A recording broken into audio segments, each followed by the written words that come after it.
Chapter 6491. The initial stage of amputation is the most painful and difficult. For many years, he was a healthy person with no defects. Suddenly, he lost some limbs, which was a great psychological blow. John was the same.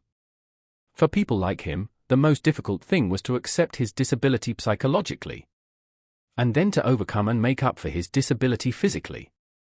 He would often go through a period of depression. John had always been arrogant and became the Grand Commander of the Right Army Commander's Office.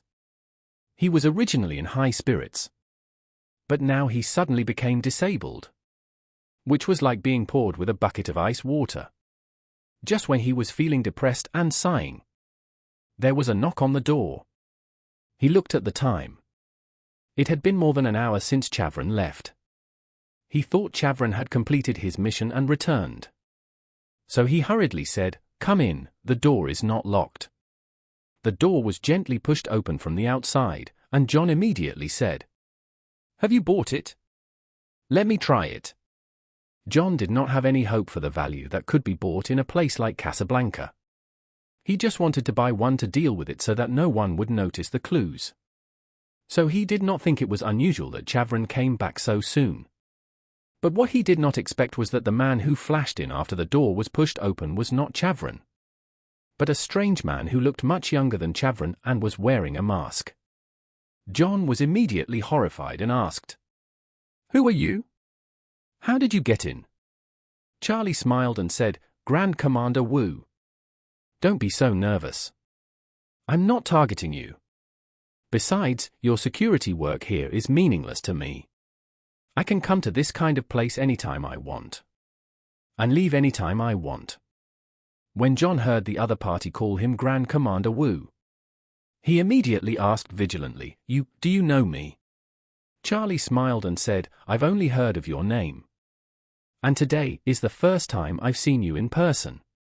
As he said that, Charlie's voice immediately turned cold, and he said, "Grand Commander, if you cooperate with me obediently, don't shout, and don't try to tip off anyone, I won't make it difficult for you.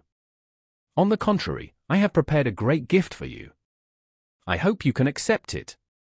John looked at Charlie and asked vigilantly, "Duke Mining was done by you, right?" Charlie said calmly, "Yes, it was me. I think the Grand Commander should have taken Ria's sword, right?" John looked at Charlie nervously and asked, "Did you come here to kill me?" Charlie waved his hand. "I just said that I prepared a great gift for you, and brought it to you specially." As he said that, he looked at John's empty left sleeve and asked with a smile, "There seems to be something wrong with the left hand." "What's wrong? Was it cut off by Victoria's men?" John was panicked and couldn't help asking Charlie, How did you know?" Charlie smiled and said, "I have been paying attention to Morocco and Nigeria. If you have any movement, it can generally not be hidden from my surveillance." Then, Charlie asked again, "Why did the Grand Commander lose his left hand? Is it because of Duke Mining's failure?" John didn't know why Charlie suddenly appeared here, so he asked him, "What exactly are you doing here?" Charlie smiled and said, "I came here today just to see your style. But I didn't expect the Grand Commander to become a disabled person. It must be very hard for him to lose his left hand." John was worried, but he pretended to be calm and said, "Sir, if you have anything to say, don't beat around the bush.